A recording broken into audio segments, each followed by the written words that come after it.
नमस्कार साथियों, एग्रीएंस क्लासेस में आपका स्वागत है। आज अपन एक इम्पोर्टेंट टॉपिक के बारे में अध्ययन करेंगे, मक्का की फसल, मक्का यानी मेज। अपन अध्ययन करेंगे कि मक्का की फसल की खेती कैसे करते हैं, इसका वैज्ञानिक नाम क्या है, इसकी बोटनी किस प्रकार की होती है, इसकी जलवायु किस प्रकार की होती है, बुआई, खरपतवार प्रबंधन व कीट व बीमारियां, उपज के बारे में विस्तार से अध्ययन करेंगे। मक्का की फसल बहुत महत्वपूर्ण फसल है कंपटीशन एग्जाम के लिए। लगभग हर कंपटीशन एग्जाम में मक्का की फसल में एक ना एक क्वेश्चन जरूर आता है। तो आइए साथियों, अपन मक्का की फसल के बारे में विस्तार से अध्ययन करते हैं।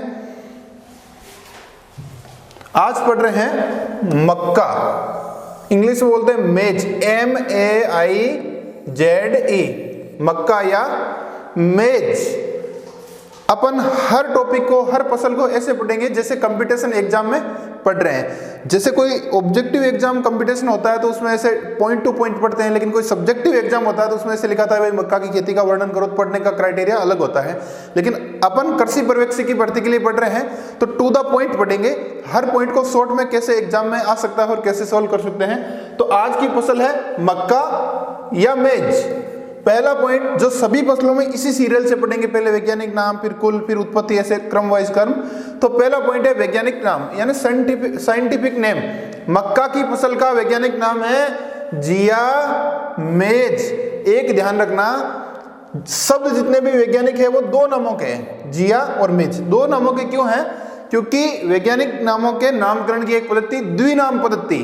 क्या नाम थी? द्विनाम पद्धति, जो लीनियस नाम के वैज्ञानिक ने दी थी। इसलिए नाम कितने शब्दों से बना है? जिया मेज, जिया प्लस मेज।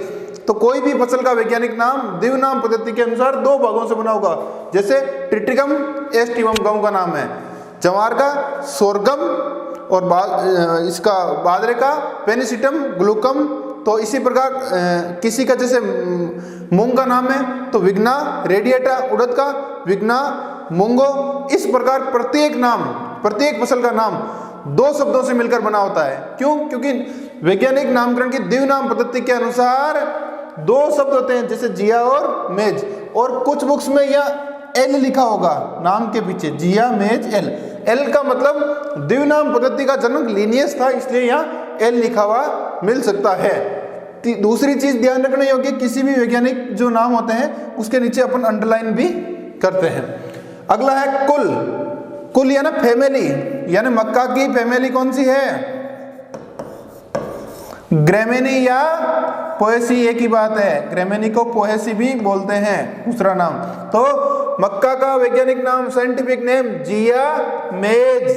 कुल या फैमिली कौन सी है? ग्रेमेनी या पोएसी। उत्पत्ति स्थान यानी इसका ओरिजिन कहाँ है? ORIGN।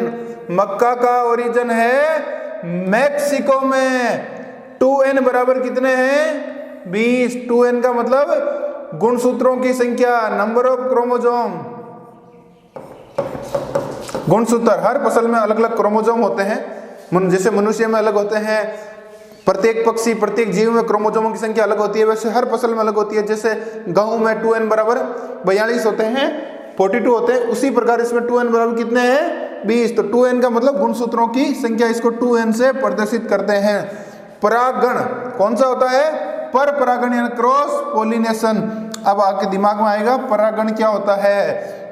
निषेचन के समय पुष्प में नर भाग से पराग कणों का मादा भाग तक आना परागण कहलाता है। यानी जैसे सामान्यतः अपन डायग्राम पढ़ते हैं, ये एक इमेजिनरी डायग्राम बना रहा हूं मैं।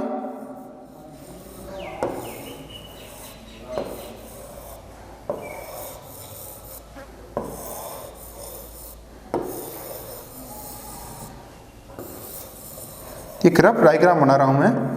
जैसे ये होते हैं पराग तंतु, ये है पराग कोश, इसमें होते हैं पराग कण। क्या होते हैं? पराग। इन पराग कण का मादा भाग, ये मादा भाग है पुष्प का, वर्तिकाग्र, ये मादा भाग का वर्तिकाग्र भाग है।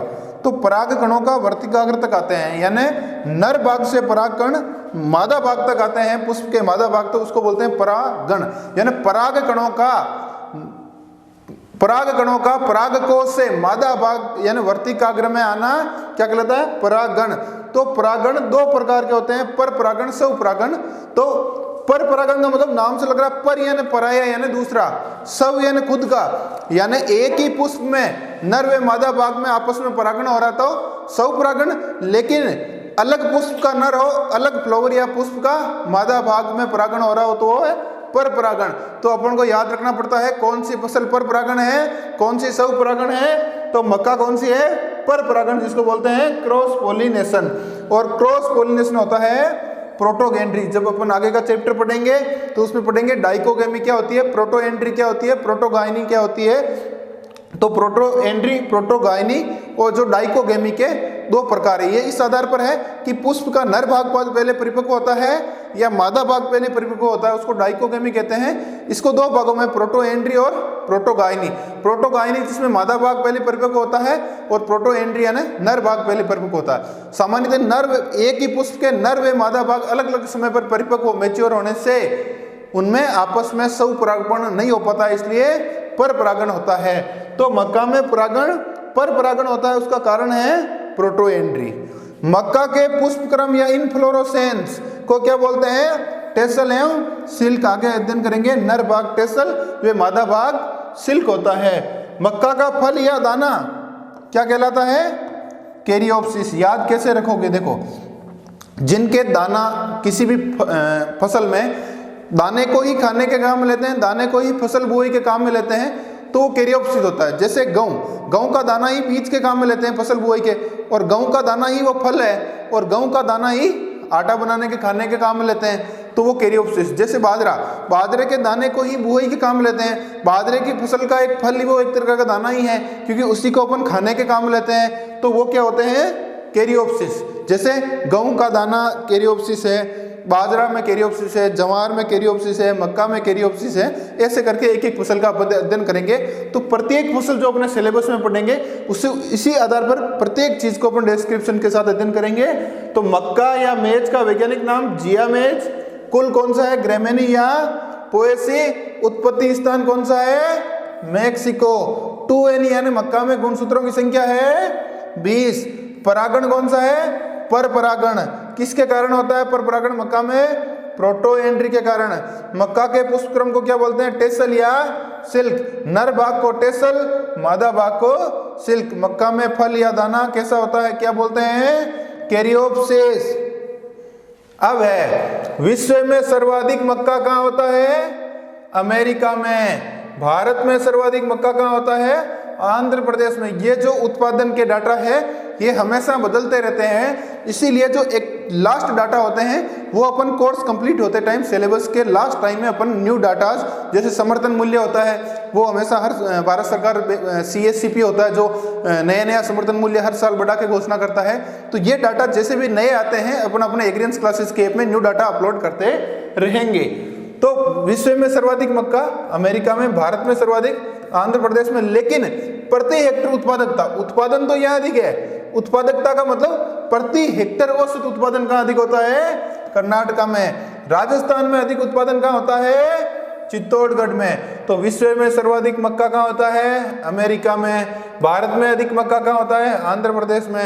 राजस्थान में अधिक मक्का कहाँ होता है, चित्तौड़गढ़ में। लेकिन भारत में रबी मक्का किस राज्य में पाया जाता है, तो उसका आंसर होगा बिहार।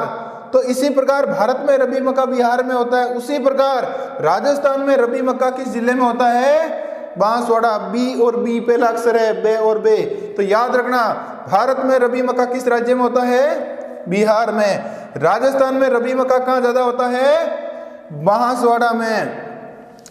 मक्का अनुसंधान निदेशालय मेज का जो डायरेक्टरेट है, यानी मक्का को मेज बोलते हैं, अनुसंधान को रिसर्च, निदेशालय को डायरेक्टरेट। एंड डायरेक्टरेट ऑफ मेज रिसर्च DMR, इस मतलब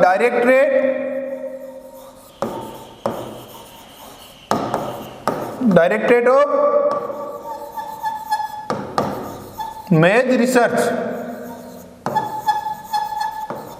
हिंदी में मक्का अनुसंधान निदेशालय कहाँ है, नई दिल्ली में। एक AICRP जो प्रोजेक्ट चला था, यानी अखिल भारतीय समन्वित अनुसंधान परियोजना, ये अलग अलग सभी फसलों पे चली थी, लेकिन सबसे पहले AICRP योजना किस फसल पे चली थी? मक्का में। किस सन में? 1957 में। इसका हेड ऑफिस कहाँ था? नई दिल्ली। एक है सुनहरी किरण या गोल्डन रेज, 2009 में चालू हुआ था। ये एक प्रोग्राम था जिसका लक्ष्य था मक्का का उत्पादन कैसे बढ़ाया जा सकता है।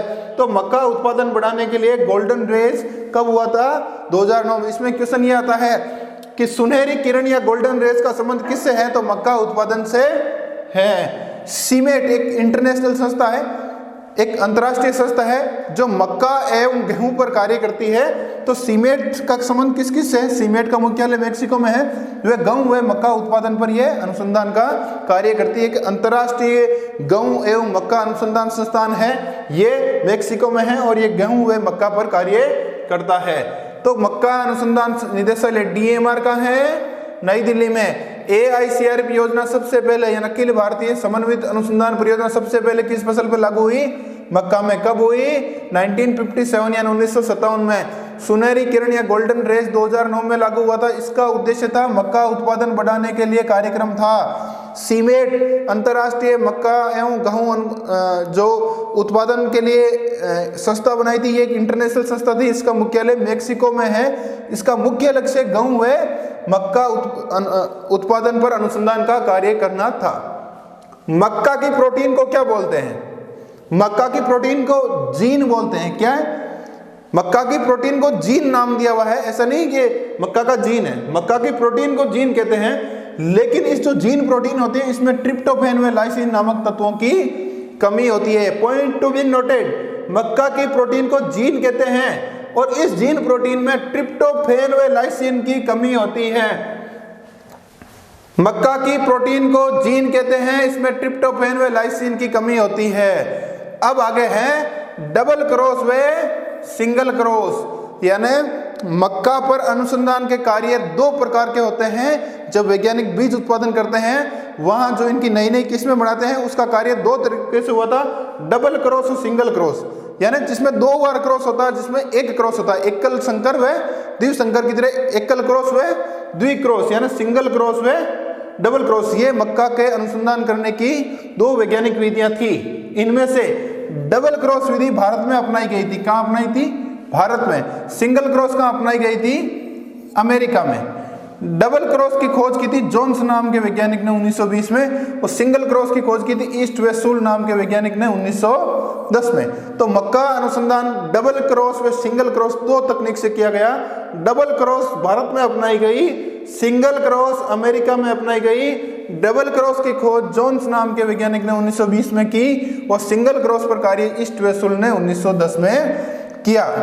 मक्का से पेनिसिलिन दवाई बनाई जाती है, लेकिन इसका मतलब यह नहीं है कि पेनिसिलिन केवल मक्का से ही बनाई जाती है।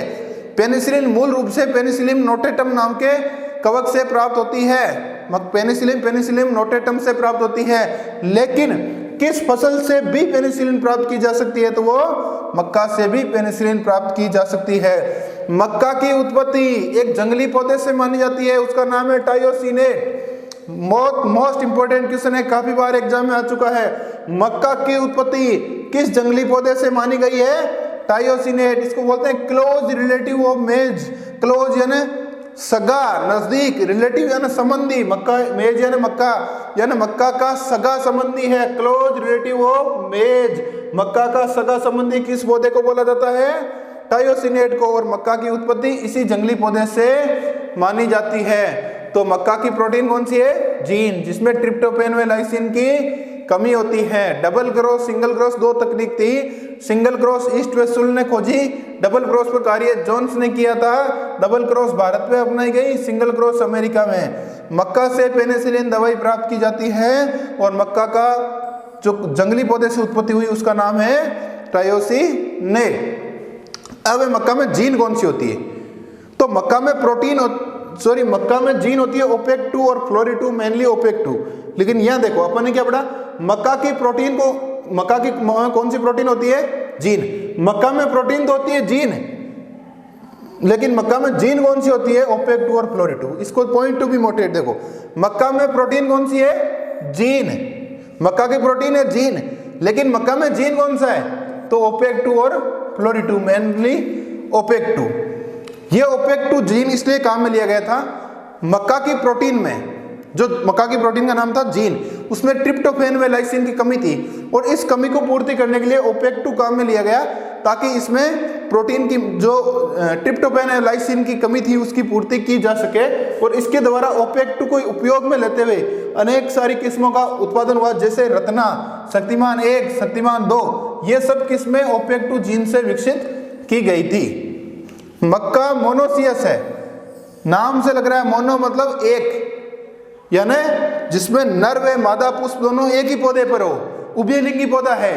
क्या है? उभयलिंगी। मोनो मतलब एक ही पौधे पर नर व मादा होते हैं तो उसको बोलते हैं उभयलिंगी, यानी इसमें क्या होता है, नर व मादा पुष्प दोनों एक ही पौधे पर होते हैं, इसलिए बोलते हैं मोनोसियस या उभयलिंगी।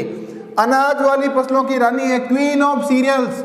मक्का को क्वीन ऑफ सीरियल्स यानी अनाज वाली फसलों की रानी बोलते हैं। राजा किसको बोलते हैं? किंग ऑफ सीरियल किसको बोलते हैं? गेहूं को। गेहूं अनाज वाली फसलों का राजा है, किंग ऑफ सीरियल, और क्वीन ऑफ सीरियल यानी अनाज वाली फसलों की रानी मक्का है। मक्का C4 फसल है। कैसे याद रखोगे? C4 है। पौधे 3 तरह के होते हैं, CM C3 plant, C4 plant और CM केम प्लांट। उदाहरण कैसे याद करोगे कि कौन से C3 है, कौन सा C4 है? तो मैं आपको ट्रिक बता देता हूँ। ग्रेमिनी कुल में जैसे कौन कौन से होते हैं ग्रेमिनी में? जौ है, गेहूं है, चावल है, मक्का है, ज्वार है, बाजरा है, गन्ना है। तो इनमें बहुत कंफ्यूज होता है आपके कि ये C3 है या C4 है। इसकी एक ट्रिक नोट कर लो।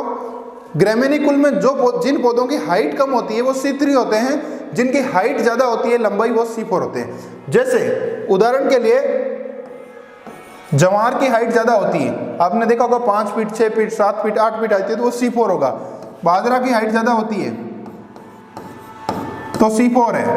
मक्का की हाइट ज्यादा होती है तो C4 है। गन्ना की हाइट ज्यादा होती है तो क्या है? ये सब C4 है। क्या है? C4। C3 कौन से होंगे इन्हीं ग्रेमिनी में? जैसे गेहूं की हाइट कम होती है इनके मुकाबले जौ, तो इनकी हाइट कम है तो C3। तो ग्रेमिनी के पौधे जिनकी हाइट कम है वो C3 और जिनकी हाइट ज्यादा है वो C4। तो मक्का की हाइट ज्यादा है तो क्या है? C4। अमेरिका की रीढ़ की हड्डी किस फसल को? अमेरिका की रीढ़ की हड्डी, बैकबोन ऑफ अमेरिका, किस फसल को बोलते हैं? मक्का को बोलते हैं। टेस्ट वेट यानी परीक्षण भार, अपने बीज की क्लास पढ़ी थी, उसमें पढ़ा था परीक्षण भार क्या होता है? किसी फसल के 1000 दानों का वजन क्या वो कहलाता है? परीक्षण भार या टेस्ट वेट। तो मक्का का टेस्ट वेट कितना होता है? 200 से 250 ग्राम। मक्का में तेल या वसा की मात्रा कितनी होती है? 4%। मक्का में प्रोटीन की मात्रा कितनी होती है? 8 से 10%। मक्का में कार्बोहाइड्रेट की मात्रा लगभग 70% होती है। ध्यान रखना, मक्का का परीक्षण वजन, टेस्ट वेट यानी 1000 दानों का वजन कितना है? 200 से 250 यानी 200 से 250 ग्राम। मक्का में तेल या वसा की मात्रा 4% होती है। मक्का में प्रोटीन की मात्रा 8 से 10% होती है। मक्का में कार्बोहाइड्रेट की मात्रा लगभग 70% होती है। मक्का का पीला रंग किसके कारण होता है? क्रिप्टोजेंथिन के कारण। याद रखना, मक्का का पीला रंग किस पिगमेंट के कारण होता है? वर्णक के कारण, क्रिप्टोजेंथिन के कारण। मक्का नॉन टिलरिंग पौधा है। कोई बता सकता है नॉन टिलरिंग का मतलब क्या होता है? टिलर यानी कल्ले, टिलरिंग यानी कल्ले निकलना। जैसे आपने देखा होगा एक पौधा है जमीन से, एक बीज से एक ही पौधा निकलता है तो वो नॉन टिलर यानी कल्ले नहीं निकल रहे हैं, लेकिन एक ही जगह यहाँ से 2-3 निकल रहे हैं तो वो टिलरिंग यानी कल्ले निकलना। टिलर यानी कल्ले, टिलरिंग यानी कल्ले निकलना। तो मक्का नॉन टिलर है, इसका मतलब कल्ले नहीं निकलते हैं, यानी एक बीज से एक ही पौधा निकलता है। मक्का साइलेज बनाने के लिए उपयुक्त फसल है। मक्का साइलेज बनाने के लिए उपयुक्त फसल है। साइलेज क्या होता है? पशुपालन में अपन अध्ययन करेंगे है वे साइलेज, यानी हरे चारे को हरी अवस्था में संरक्षित रखने के 2 तरीके होते हैं, है और साइलेज। है में क्या होता है? फसल को हरी अवस्था में काटकर छाया में सुखा लिया जाता है ताकि हरा रंग बना रहे।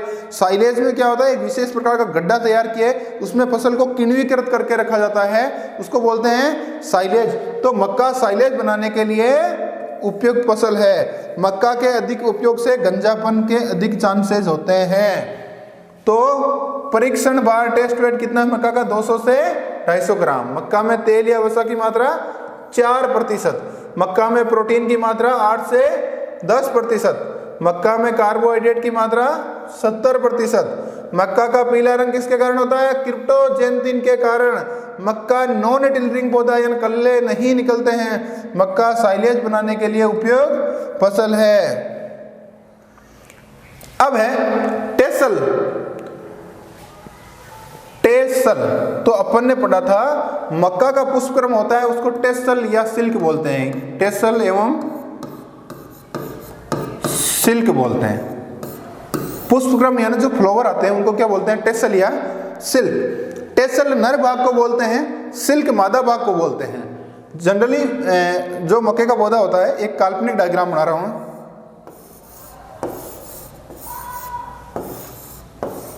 ये काल्पनिक डायग्राम है। यहां क्या होता है? नर भाग होता है, इसको बोलते हैं टेसल। ये होता है नर भाग। टेसल क्या बोलता है? मंजरी हिंदी में नर भाग होता है। यहां आता है, इस भाग को बोलते हैं मादा भाग या सिल्क, जहां मक्के का भुट्टा बनता है। क्या बनता है? मक्के का भुट्टा। तो टेसल भाग ऊपर होता है, सिल्क नीचे आता है। टेसल ऊपर, सिल्क नीचे। सिल्क में मतलब भुट्टा बनता है, ये मादा भाग है, टेसल नर भाग है। तो टेसल क्या है? नर भाग, जबकि सिल्क क्या है? मादा भाग। अब टेसल ऊपर है, सिल्क नीचे है, लेकिन दोनों में से पहले कौन सा आएगा? टेसल। यानी बुआई के 45 से 50 दिन बाद, 45 से 50 दिन बाद क्या आता है?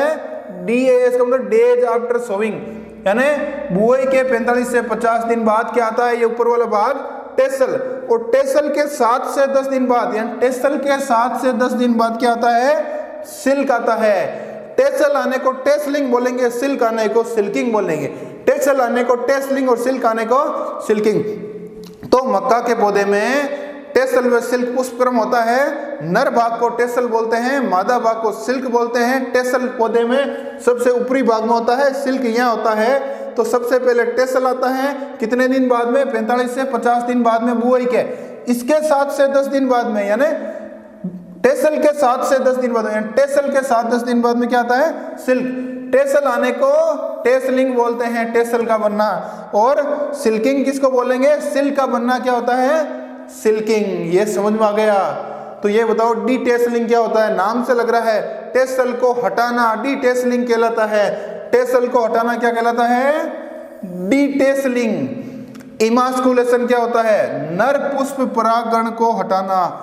नर ये क्या है? जब बीज उत्पादन करते हैं वह इमास्कुलेशन की प्रोसेस करते हैं। वह क्या करते हैं? नर पुष्प परागण को हटाने के लिए या तो हटा देते हैं या उसके ऊपर क्या है? पॉलीथीन पेरा देते हैं ताकि उसके परागण दूसरे पौधे पे नहीं जाए। तो इमास्कुलेशन का मतलब होता है नर पुष्प परागकण को हटाना, यानी उसको या तो पॉलीथीन से ढक दो या हटा दो। नर वाले भाग को जो पुष्प से परागण होते हैं उसको वहां से हटा देना ताकि वो परागण दूसरे फूल पे नहीं जाए।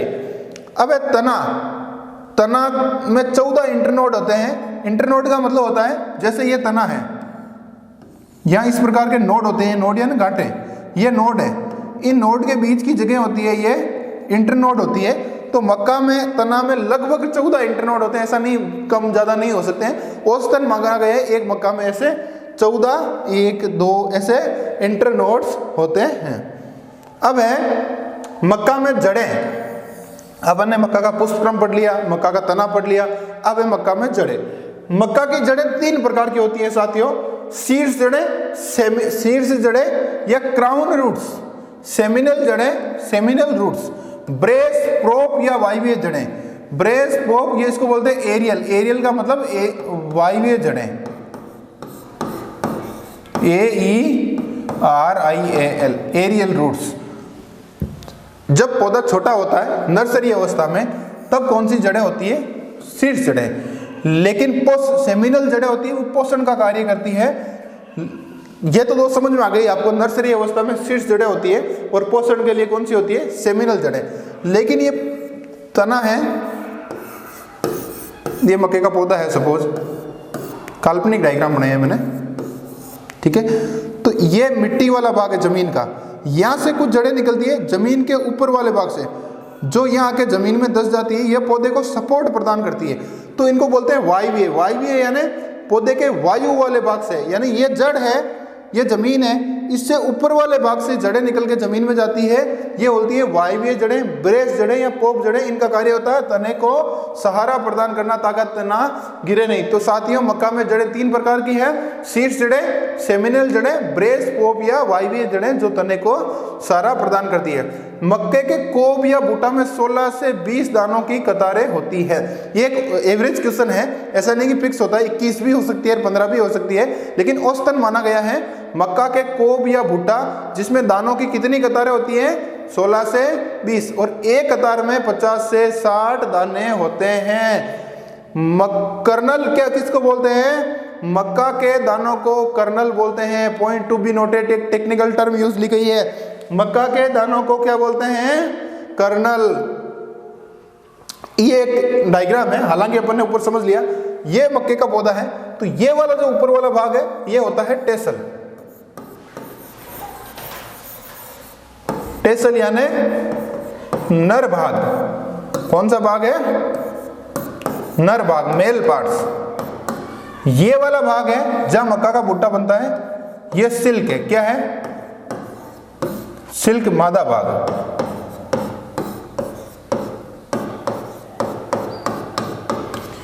सबसे पहले बुआई के 45 से 50 दिन बाद में ये आता है, 45-50 डेज आफ्टर सोइंग, बुआई के 45 से 50 दिन बाद। इसके 7 से 10 दिन बाद में, किसके? बुआई के 7 से 10 दिन बाद नहीं, टेसल के 7 से 10 दिन बाद में क्या होता है? सिल्क। तो टेसल का ना टेसलिंग और सिल्क का ना सेसलिंग, ये अपन ने पढ़ लिया। ये मक्का के इंटरनोड है, यानी मक्का का तना होता है, इसमें ये नोड होती है, गांठें, और 2 नोड्स के बीच का भाग इंटर यानी बीच का, नोड यानी नोड के बीच का, ये होता है इंटरनोड्स। इंटरनोड्स कितने होते हैं मक्का में एवरेजन? अभी अपन ने पहले ही पढ़ा था, इंटरनोड एवरेज कितने होते हैं? 14 होते हैं। ठीक है, ये है मक्का की जमीन से नीचे की जड़ें। ये ऊपर की जड़ें जो वायवीय भागों से निकलती है, इनको वायवीय जड़ें कहते हैं। मेटाजीनिया और जीनिया 2 शब्द है, ये वो 2 परिभाषाएं हैं, बहुत ही इंपॉर्टेंट डेफिनेशन है साथियों। नाम से देखिए, मेटाजीनिया व जीनिया। हालांकि इनका क्वेश्चन आता है एग्जाम्पल का, मेटाजीनिया किस फसल में होता है और जीनिया किस में होता है। बहुत ही इंपॉर्टेंट उदाहरण है, मेटाजीनिया मक्का में होता है, लेकिन लगे हाथ ये भी पढ़ लियो कि जीनिया कहाँ होता है? खजूर में होता है। दोनों मेटाजीनिया पढ़ रहे हैं, इसलिए दोनों को साथ में बता दिया। मेटाजीनिया किस में है? मक्का में। जीनिया किस में होता है? खजूर में। अब समझते हैं मेटाजीनिया और जीनिया क्या होते हैं। पराग कणों का बीज चोल पर प्रभाव डालना प्रक्रिया क्या कहलाती है? मेटाजीनिया। ध्यान से देखें, पराग कणों का बीज चोल पर प्रभाव डालना मेटाजीनिया है, लेकिन पराग कणों का बीज भ्रूण पर प्रभाव डालना क्या कहलाता है? जीनिया। तो पराग कणों का बीज चोल पर यानी सीड कोट पर प्रभाव डालना मेटाजीनिया, लेकिन पराग कणों का बीज भ्रूण पर यानी एम्ब्रियो पे प्रभाव डालना जीनिया। उदाहरण आप रट लो, इनका अक्सर उदाहरण पूछा जाता है। मेटाजीनिया मक्का में पाया जाता है और जीनिया खजूर में। मक्का को मिरेकल पौधा, मक्का को मिरेकल पौधा या जादुई प्लांट कहते हैं। पॉइंट टू बी नोटेड, मक्का को मिरेकल पौधा कहते हैं। मिरेकल पौधा किसको बोलते हैं? मक्का को। मक्का को पादप जगत का ड्रोसोफिला कहते हैं। क्या है? ड्रोसोफिला। क्यों कहते हैं? क्योंकि जैसे एनिमल किंगडम में ड्रोसोफिला पर वैज्ञानिकों ने बहुत ज्यादा कार्य किया, उसी प्रकार मक्का पर भी बहुत सारे अनुसंधान कार्य किया। जैसे पहली AICRP योजना भी मक्का पे लागू की गई थी, इसलिए इसको पादप जगत का ड्रोसोफिला किस पौधे को बोलते हैं? मक्का को बोलते हैं। अब है मक्का का वर्गीकरण।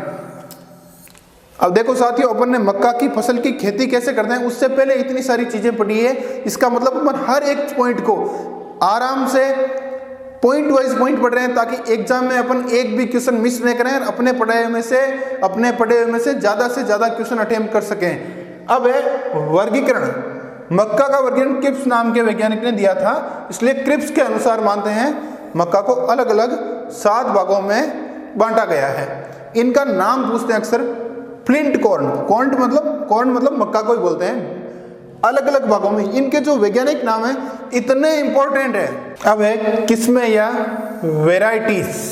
मक्का की किस्में जैसे अपन ने पढ़ा था, देसी मक्का, कंपोजिट या संकुल मक्का, हाइब्रिड या संकर मक्का, तो अलग अलग करके देसी मक्का की किस्में अलग है, कंपोजिट या संकुल मक्का की अलग है, संकर मक्का की किस्में अलग है।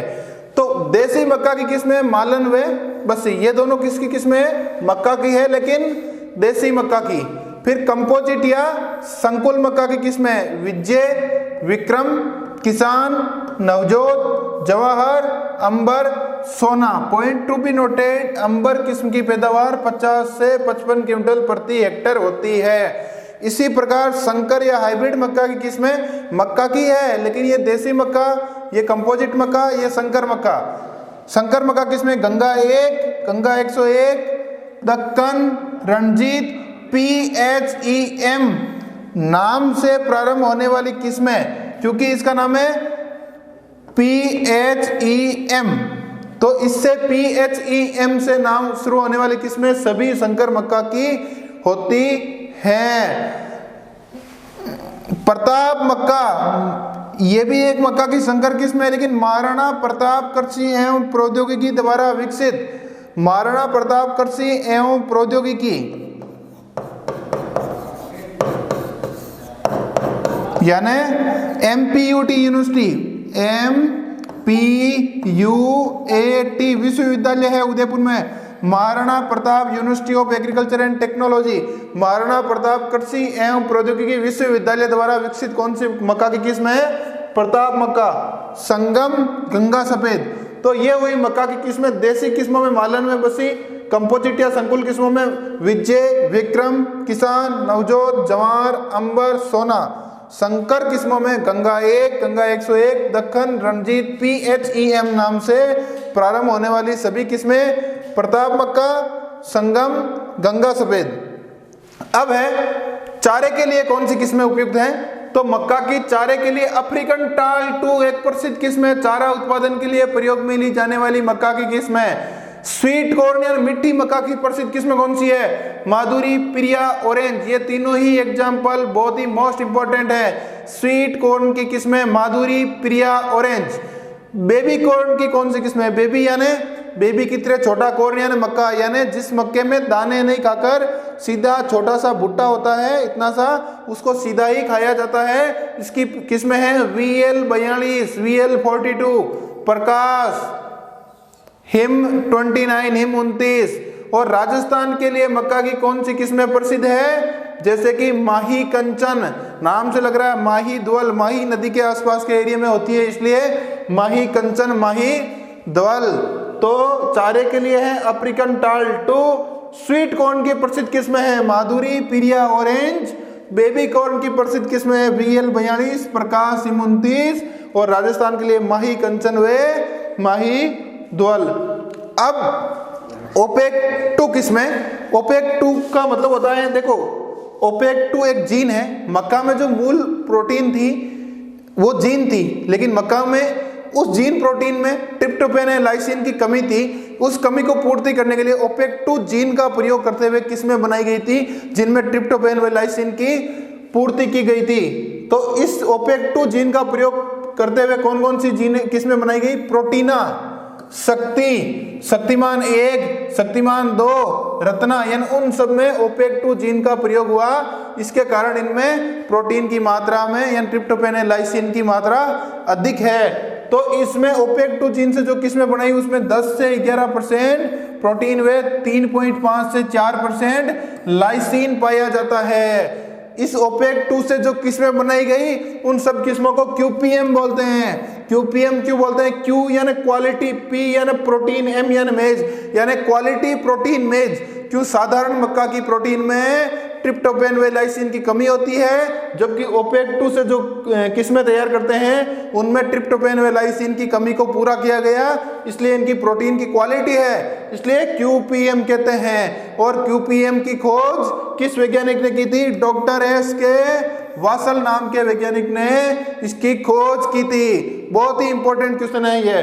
ओपेक 2 व फ्लोरी 2 2 जीन मक्का में काम में लिए जाते हैं, उनमें से मुख्य है ओपेक 2। पूसा विवेक किस्म ऐसी किस्म है जिसमें OPEC2 और फ्लोरी दोनों जीनों का प्रयोग लिया गया है। यानी सामान्यतः OPEC2 वाली किस्में प्रोटीन शक्ति, शक्तिमान 1, 2, रत्ना, लेकिन ऐसी किस्म जिसमें OPEC2 व फ्लोरी2 दोनों जीन का प्रयोग हुआ। OPEC2 व फ्लोरी2 दोनों जीन काम से बनाने वाली किस्म कौन सी है? पूसा विवेक, जिसको QPM9B बोला जाता है। अब है पॉपकॉर्न, यानी पॉपकॉर्न बनाते हैं खाने के लिए, उसके लिए कौन सी किस्म उपयुक्त है? अंबर पॉप। शुष्क क्षेत्र के लिए कौन सी किस्में उपयुक्त है? प्रकाश व मेगा। और टॉप क्रॉसिंग किस्म, टॉप क्रॉसिंग एक विधि है टॉप क्रॉस जेनेटिक्स में, उसमें क्या होता है? सिंगल क्रॉस को ओपन पॉलिनेटेड वेराइटी से क्रॉस कराया जाता है टॉप क्रॉस में। तो मक्का की टॉप क्रॉस किस्म कौन सी है? गंगा 2, इसमें स्टार्च की मात्रा अधिक होती है। बाढ़ ग्रस्त क्षेत्रों के लिए कौन सी किस्म उपयुक्त है? दियारा 3, गंगा 2, गंगा 4 और हाई स्टार्च, ये जो किस्में हैं ये सफेद बीज वाली किस्में हैं। बस्सी सिलेक्टेड राजस्थान के लिए उपयुक्त मक्का की किस्म है। तो इससे पहले अपन ने पढ़ा था मक्का की किस्में, एक एक करके पढ़ा था।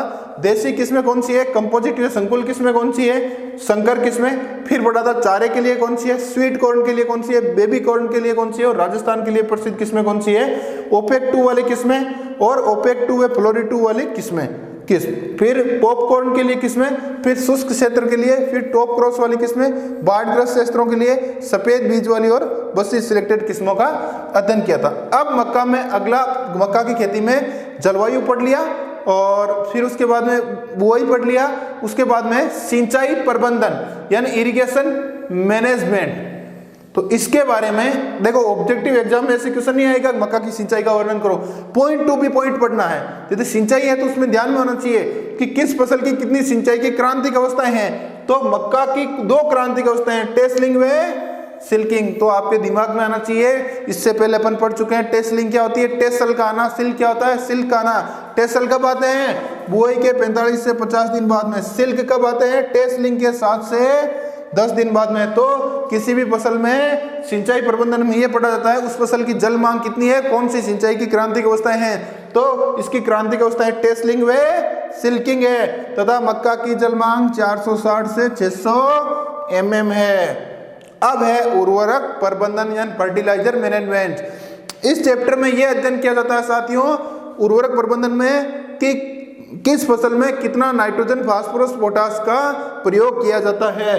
तो मक्का की सिंचित फसल में 90 से 120 किलो नाइट्रोजन प्रयोग करते हैं, 40 किलो फास्फोरस, 30 से 45 किलोग्राम पोटेशियम।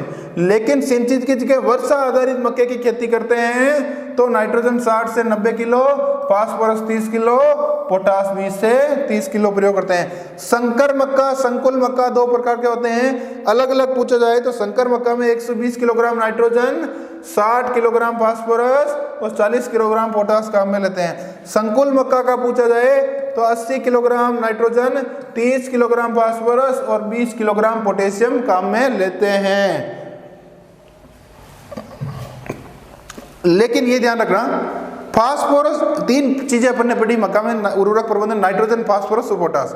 फास्फोरस और पोटास की पूरी मात्रा बुआई के समय दे देते हैं, बुआई से पहले।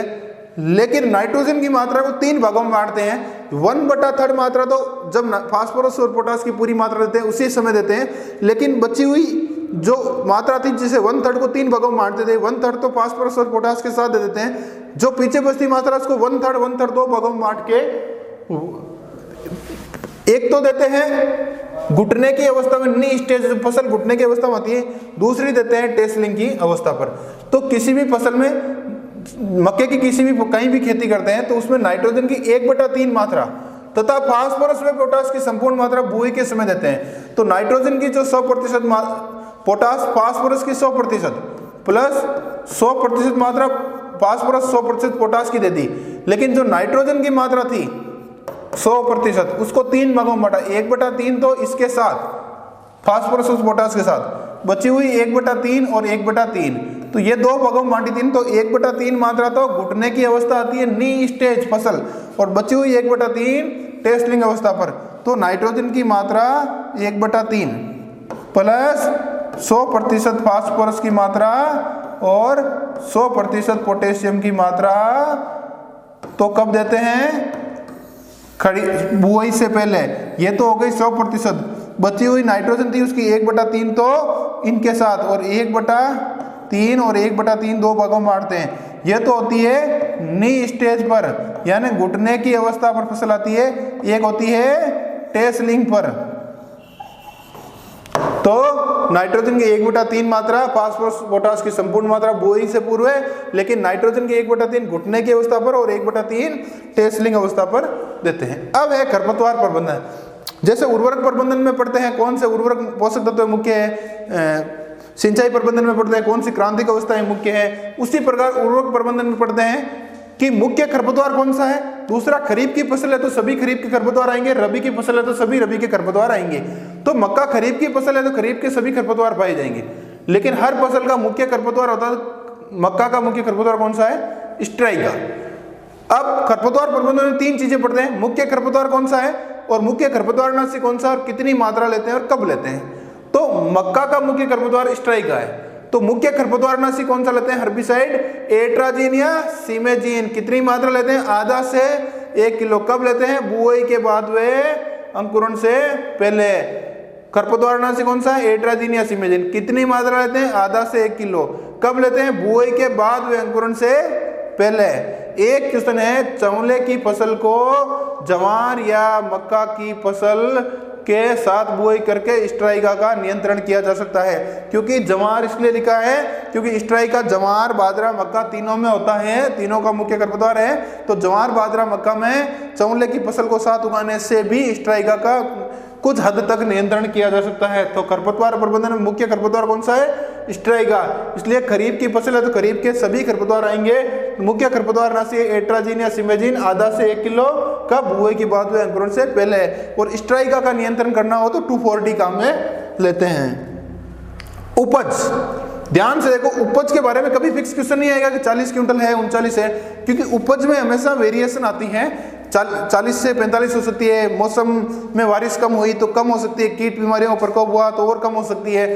तो हमेशा उपज का कोई फिक्स क्राइटेरिया नहीं होता कि इतनी उपज होती है। लेकिन बीज दर के बारे में फिक्स होता है, क्योंकि बीज दर अपन मनुष्य वही करता है, तो कितना बीज का मिलता है फिक्स क्वेश्चन होता है। लेकिन उपज एक एवरेज होती है, लगभग 40 क्विंटल होती है। एक ध्यान रखना, मक्का की जब कटाई करते हैं, हार्वेस्टिंग करते हैं, उस समय दानों में 20 से 25% नमी होती है। कितनी होती है कटाई के समय? कटाई यानी हार्वेस्टिंग, फसल को हार्वेस्टिंग करते समय कितनी मॉइस्चर होनी चाहिए? 20 से 25%। एक ध्यान रखना, यह एक चीज लिखी हुई है, highest production potential among serial. Highest यानी अधिकतम प्रोडक्शन उत्पादन पोटेंशियल किसके बीच में? सीरियल। अनाज वाली फसलों में सर्वाधिक उत्पादन की क्षमता पोटेंशियल रखने वाली फसल कौन सी है? मक्का। इसलिए मक्का को जादुई पौधा भी कहते हैं। अब है, ये पढ़ी थी अपन ने मक्का की खेती। अब इसमें पढ़ रहे हैं मक्का के कीट व बीमारियां। तो ऑब्जेक्टिव एग्जाम में ऐसा नहीं आता कि भाई इस कीट के लक्षण क्या, इस कीट के दिखने में कैसा दिखता है या डायग्राम बनाओ, ऐसा कुछ नहीं आता है। कीट में मुख्य चीज ही रखी जाती है। कीट बीमारियों में कोई स्पेशल, पहला तो ये कीट बीमारी में उसका कारक क्या है। जैसे कीट है तो उसका वैज्ञानिक नाम क्या है, और बीमारी है तो उसका रोग कारक क्या है, कवक है, फफूंद है तो उसका नाम क्या है, और उसका मुख्य लक्षण क्या है, और कोई मुख्य फेमस उपचार हो तो उसका अध्ययन करते हैं। तो तना का मक्का का मुख्य कीट है तना भेदक। तना यानी स्टेम, भेदक यानी बोर। बोरर मतलब भेदक मतलब उसमें छेद कर देता है। तो ये इसका मुख्य कीट है मक्का का। इसका नाम, वैज्ञानिक नाम है साइलोपार्टेलस। ये रट लेना क्योंकि इंपॉर्टेंट कीट है। ये तना के मुख्य शीर्ष को नुकसान पहुंचाकर डेड हर्ट बनाता है। इस कीट की लार्वा अवस्था सर्वाधिक नुकसान पहुंचाती है। तो देखो, तना भेदक यानी स्टेम बोरर, वैज्ञानिक नाम साइलोपार्टेलस, तना के मुख्य शीर्ष को नुकसान पहुंचाकर डेड हर्ट करता है। यानी ये तना है मक्के का, इसके मुख्य तने को खाके डेड यानी मारना, हर्ट यानी हृदय, यानी तना के मुख्य बीज के शीर्ष को खा जाता है तना भेदक। इसलिए पूछा जाता है मक्का का कौन सा कीट डेड हर्ट बनाता है? डेड हर्ट शब्द इंपॉर्टेंट है। कौन सा कीट बनाता है? तना भेदक। वैज्ञानिक नाम क्या है? साइलोपार्टेलस।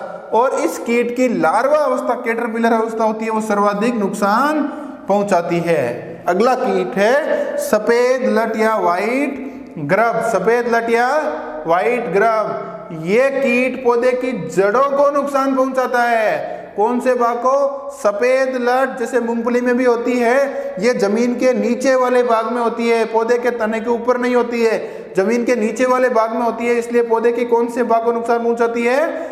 जड़ों को। इसके नियंत्रण के लिए कार्बोफ्यूरॉन 3G या फोरेट की 20 से 25 किलोग्राम मात्रा प्रति हेक्टेयर काम लेते हैं। फोरेट अब बैन हो गया है भारत सरकार की तरफ, इसलिए यहाँ फिप्रोनिल की मात्रा काम में लेते हैं। कौन सी लेते हैं? फिप्रोनिल भी इंपॉर्टेंट है, ये कार्बोफ्यूरॉन 3G। तो मक्का के मुख्य कीट तना भेदक स्टेम बोरर साइलोपोर्टेलस जो डेड अर्ड बनाता है, लार्वा अवस्था नुकसानदायक होती है। दूसरा कीट था सफेद लट या व्हाइट ग्रब, ये पौधे की जड़ों को नुकसान पहुंचाता है। नियंत्रण कार्बोफ्यूरॉन 3G या फोरेट, जिसकी जगह फिप्रोनिल काम में ले सकते हैं बुआई से पूर्व। अन्य कुछ कीट भी हैं जो इसमें नुकसान पहुंचा सकते हैं, जैसे गुलाबी तना भेदक यानी पिंक स्टेम बोरर, तना मक्खी, सूट फ्लाई, टीडी यानी ग्रास होपर। लेकिन ये मुख्य कीट नहीं है, केवल नाम याद करना है, लेकिन इन दोनों के तो आपको वैज्ञानिक नाम भी याद रखने हैं। जैसे व्हाइट ग्रब का होता है होलोट्रिकिया, हालांकि मूंगफली में पढ़ाएंगे आपको होलोट्रिकिया कॉन्सेनगुनिया, मूंगफली में अपन स्टडी करेंगे जब ये मूंगफली का मुख्य कीट है। तो होलोट्रिकिया कॉन्सेनगुनिया है। तो तना भेदक सफेद लट मुख्य कीट है। अन्य कीटों में गुलाबी तना भेदक, तना मक्खी और टिड्डी। अब है मक्का की बीमारियां। साथियों ध्यान से देखें, मक्का की मुख्य बीमारी है तुलासीता, हिंदी में बोलते हैं, इंग्लिश में बोलते हैं डाउनी मिल्ड्यू। डाउनी मिल्ड्यू, नाम को ध्यान से देखें, ये मक्का का प्रमुख रोग है। मक्का का प्रमुख रोग कौन सा है? तुलासीता प्रमुख रोग है। ये इसका रोग कारक क्या है? किसी भी बीमारी में ये समझने की आवश्यकता है, ये जीवाणु से होती है, कवक से होती है या सूत्रकृमि से होती है। तो ये एक कवक से होती है। कवक को बोलते हैं फंजाई। फंजाई या कवक एक ही बात है। तो ये एक कवक जनित रोग है। तो उस कवक का नाम क्या है? पेरिनोस्पोरलेज मेडिस। इसका क्या नाम है? पेरिनोस्पोरलेज मेडिस। तो तुलासीता प्रमुख रोग है, इसको डाउनी मिल्ड्यू कहते हैं। और इस बीमारी का रोग कारक है पेरिनोस्पोरलेज मेडिस नाम का कवक। इस बीमारी में क्या होता है? पत्तियों पर क्लोरोटिक स्ट्रिक यानी क्लोरोटिक यानी पीली यानी पर्ण खत्म हो गया, धारी स्ट्रिक यानी धारियां, यानी ये देखो ये पत्ती है, इस पर पीली पीली धारियां बनी हुई है। इस बीमारी से पौधा बोना व झाड़ी नुमा ड्वार्फ एंड बसी यानी ड्वार्फ यानी बोना यानी पौधा, इस बीमारी से पौधा छोटा रह जाता है, बोना रह जाता है और झाड़ी नुमा आकार ले लेता है। पत्तियों की निचली सतह और टेसल पर सफेद कवक वर्दी पाई जाती है, क्योंकि डाउन यानी नीचे की तरफ मिल्ड्यू यानी कवक की वर्दी पाई जाती है। जैसे पत्तियों की निचली सतह पर ये इसका टेसल है, टेसल पर भी, टेसल और सिल्क पर विशेष रूप से टेसल पर पाई जाती है। तो तुलासीता या डाउनी मिल्ड्यू प्रमुख बीमारी है। ये एक कवक जनित बीमारी है। कवक का नाम पेरिनोस्पोरलेज मेडिस है। इसमें पत्तियों पर पीली धारियां बनती है, पौधा बोना व झाड़ीनुमा रह जाता है। पत्तियों की निचली सतह व टेसल पर सफेद कवक की वर्दी देखी जाती है।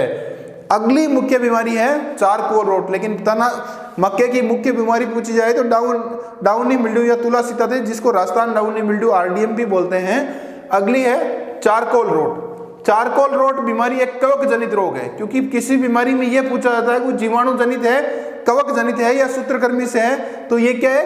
कवक जनित। कवक को क्या बोलते हैं? फंजाई यानी फंगल डिजीज है। और इस कवक है तो कवक का नाम क्या है? मैक्रोफोमिना फेजियोली नाम के कवक से होती है।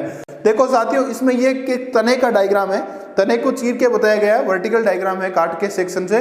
तो इसमें इस प्रकार की जो धारियां होती है तने में, उसमें सफेद कवक पाया जाता है, ये सफेद रंग का, क्योंकि चार मैक्रोफोमिना जहां भी होता है उसकी व्हाइट ग्रोथ होती है, सफेद ग्रोथ। तो इस प्रकार की सफेद ग्रोथ तने के बीच में या नीचे के भाग में पाई जाती है।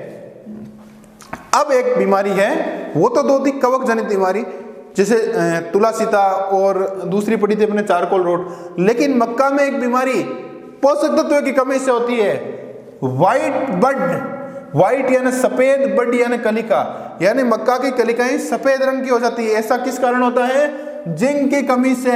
ये कोई कवक जनित रोग नहीं है, ये रोग जिंक की यानी जस्ते की, जिंक किसको बोलते हैं? जस्ते को। जस्ता एक पोषक तत्व है, उसकी कमी से होने वाला एक रोग है। व्हाइट बड किस फसल में होता है? मक्का में। व्हाइट यानी सफेद, बड यानी कलिका, किसकी कमी से होता है? जिंक या जस्ते की कमी से। ये पौधे की, इसमें देखना सफेद रंग की धारियां पाई जाती है। सफेद का मतलब प्योर व्हाइट नहीं, क्लोरोटिक व्हाइट यानी पीला व हल्का सफेद रंग होता है। तो जिंक की कमी से होती है, तो इसके उपचार के लिए ZnSO4 को बोलते हैं जिंक सल्फेट। क्या बोलते हैं? Zinc sulphate. कितना मात्रा में देना चाहिए? 20 से 25 किलोग्राम प्रति हेक्टर प्रयोग करना चाहिए। ऐसा करने से सफेद कलिका या व्हाइट बड रोग नहीं होता है।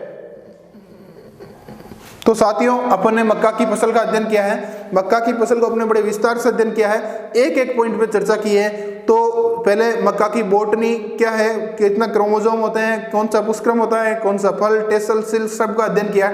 फिर अपन ने मक्का की खेती का अध्ययन किया, जिसमें बुआई, जलवायु और खरपतवार प्रबंधन, पोषक तत्व प्रबंधन और सिंचाई प्रबंधन, उपज, और उसके बाद में अपन ने किया था कीट व बीमारियों का अध्ययन। हर बड़ी परिभाषा को अच्छे से डिस्कस किया, हर क्वेश्चन को डिस्कस किया।